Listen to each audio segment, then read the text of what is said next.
getting a little bit of feedback here. 1 second. Ah, that's better. Well, well. Welcome, welcome. So yeah, we got we got that thing done. We got the background changer done. It only took like the rest of this week, and it actually wasn't that bad, honestly. Um, well, it was actually. There's a lot of things about Lua that I didn't understand at first. Um, One of them was like when I was using this library in particular, it was like the CJSON library. What it did was it would convert my Lua table to a string, a JSON string, and it would save that as a file.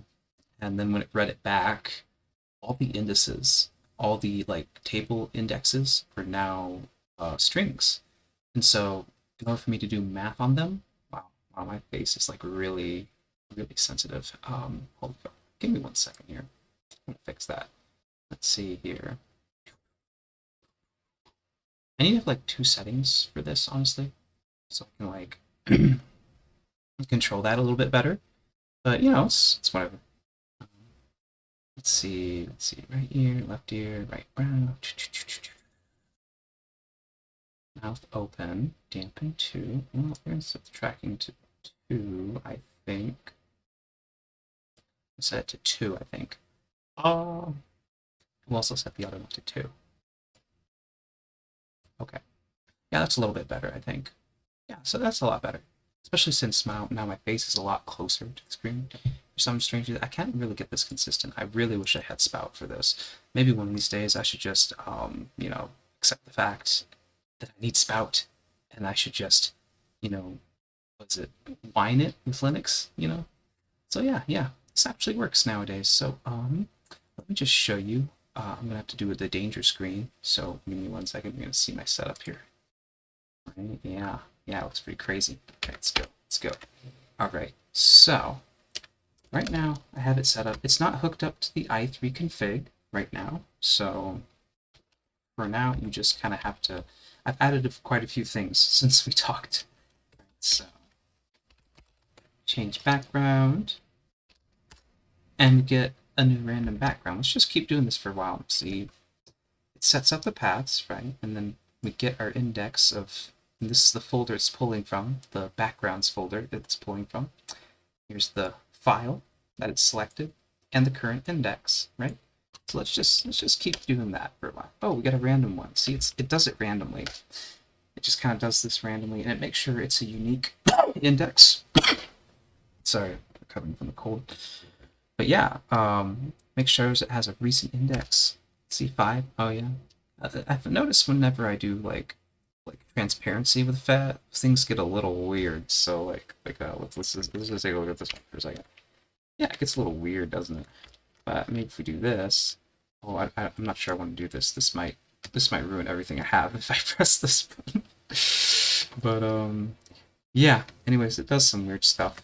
Just because it is FAT and this is open source software, and I'm using IE3 Window Manager. So, but yeah, just changing backgrounds is a little fun. You can always fix that, you know. Like, dang, look at this, look at this, look at this. It's beautiful, isn't it? Beautiful, isn't it? Yeah.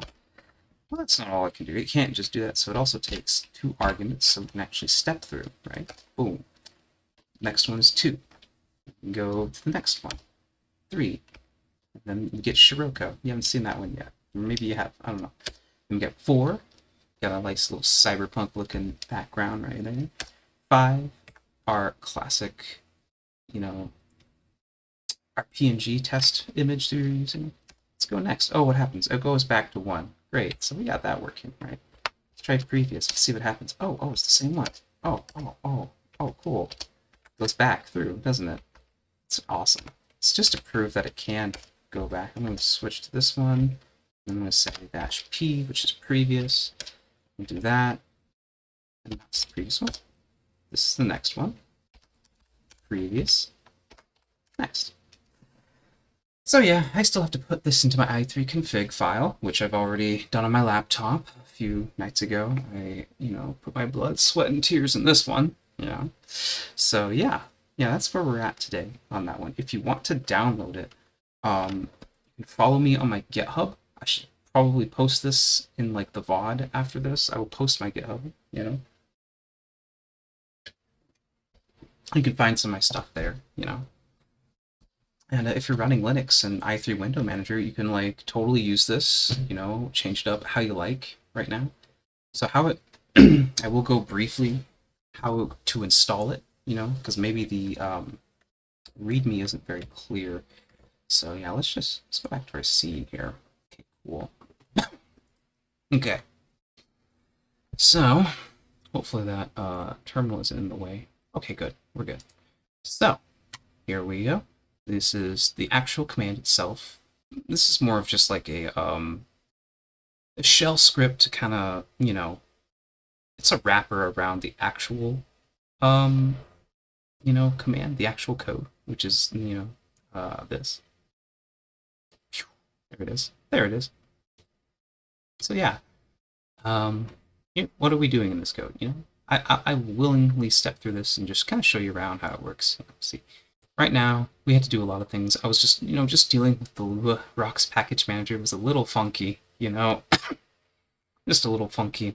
And actually, I don't know, Lipo is a really big guy in the Lua space, right? And I was reading his tutorial and I did this, which he specifically told me not to do. But guess what? It works. It works. Totally works.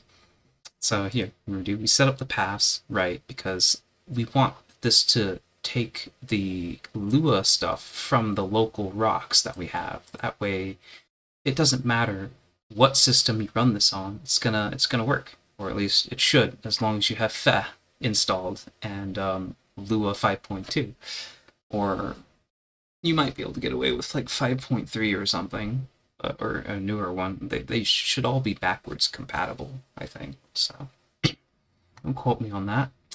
I don't usually type in Lua, but I just kind of fancy it.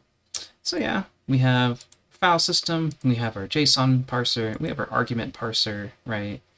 We have, you know, argparse, and we're just kind of initializing our argument parser, which kind of does some really cool things. It was modeled after the Python argparse, I guess, so it's really similar to that. If you've ever like done Python scripts or something, you know. And I use the parser flag because all I care about is I want to be able to step through and step back. That's all I wanted, you know.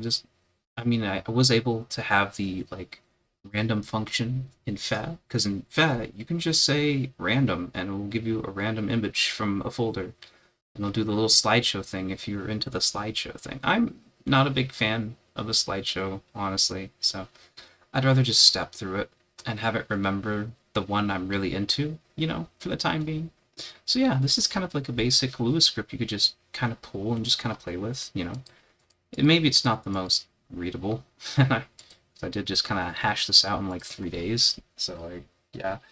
So yeah, we should say that, yeah. List files, yeah. Right. Directory. Right.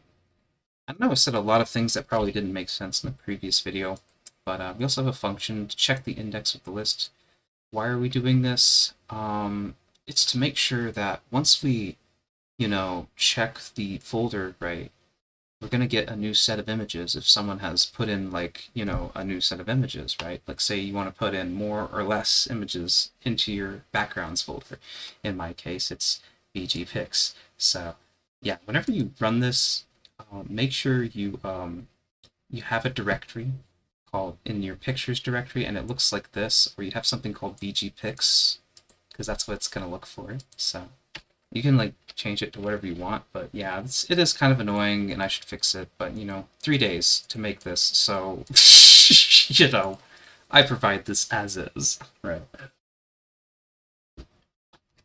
Okay, so let me use this to check the previous list to the current list to make sure that there's nothing wrong with it. If it does equal, then we return true, else we return false. So essentially this is just a Boolean. This just returns a Boolean, essentially, you know, true or false value.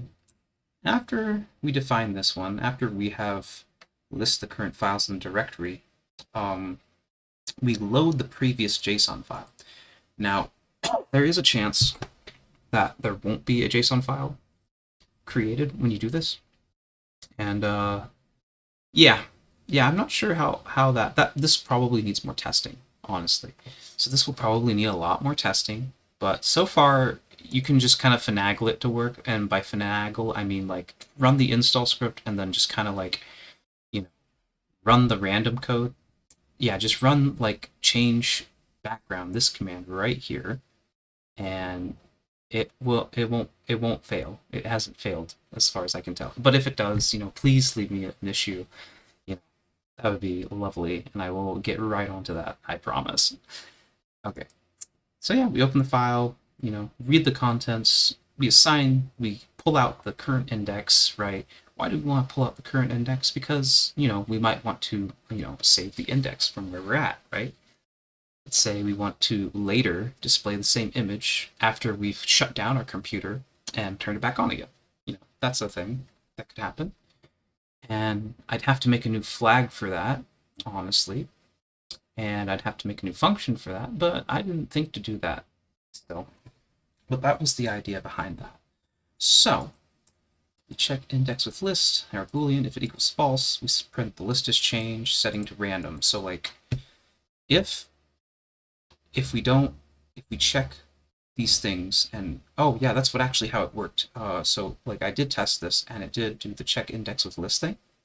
It was false and it just printed list is changed, setting to random. So even if it's a fail-safe to like, say if you pass like n or previous, next or previous, and there's no data for it to do that from, it'll just generate the random one and generate a new list and save the file. And then you just run again, and there you go. So yeah. Oh, something on my face. Cool. So again, args.next and index equals nil. Args.next, this refers to the argument next, which can be defined as -n or -next. And here we just increment the count by 1. And since Lua doesn't have the increment thing, well, we have to say index equals index plus 1. So it doesn't have an increment, operator, which, it was designed to be an embedded language, so, So, local handle, OS execute, and we basically just execute feh from here, bg scale, from the current directory, / pictures, and the file name, essentially. This is essentially the file name. And it is interesting, because this is actually where I originally had the problems when I was starting to write these. Yeah. This problem. Oof. Yeah. We need to make sure this is a number when we decode the contents and get the index. That is very important. And then previous list, we decode the contents, and that's how we get the list, and then we have to go through. Oh man. At least we're going through the current pictures that we find, which is important. But we only use the previous to compare with the current. So yeah. So we assign the pictures.current index to index, and then it works fine. And we do the reverse here in args previous. Right? Same thing. And this is the fun one. This is the main thing I was working on. Actually, to do anything random in Lua is like, it doesn't work. It doesn't work. It has very similar problems to C. So you have to do a random C, and so we use OS time. I tried to do some like random libraries, but I figured this was just going to take too much time. I should just try to implement something simple that works. And I did. So we generate a random index from anywhere between 1 and the count. Say the count referring to the number of files in the directory, and we generate a random index. So like in the index just kind of represents, as we've shown, the the file essentially. Right. So previous list dot current index is equal to random index, and then if the random index plus 1 is greater than count, then random index equals 1. Otherwise, random index is equal to random index plus 1. And yeah, this is just to make sure that if you know, the random index is the same. If the random index is the same as the previous one in the list, right? So why I did this is because when I tested this, it would sometimes when you hit this, even when you did this, it would give you the same image.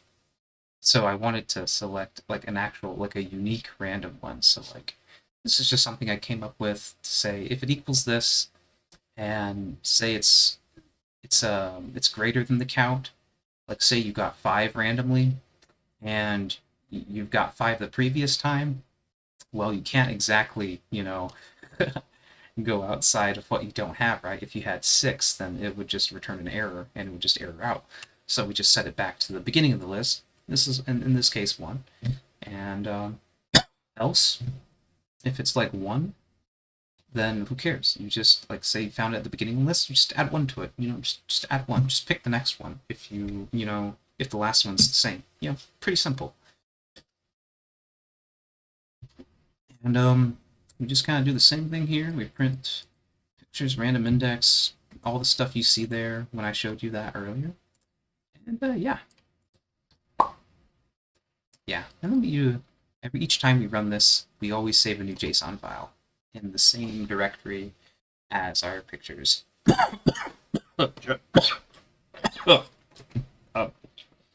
yeah, that's how it works. That's how it works.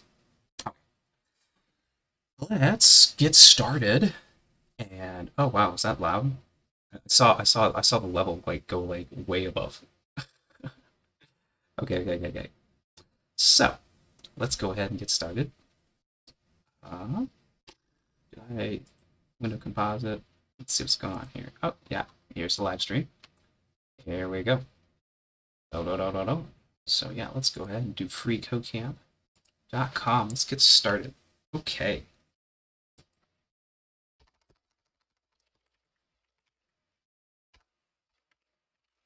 We're going to go ahead and start off with JavaScript, I think. That's just something I'm familiar with, and I thought it'd be kind of nice, you know. I'm trying to like teach my sister how to do JavaScript, and it's, you know, she has a hard time with it sometimes. It's hard for her to stay focused, and you know, I kind of get that.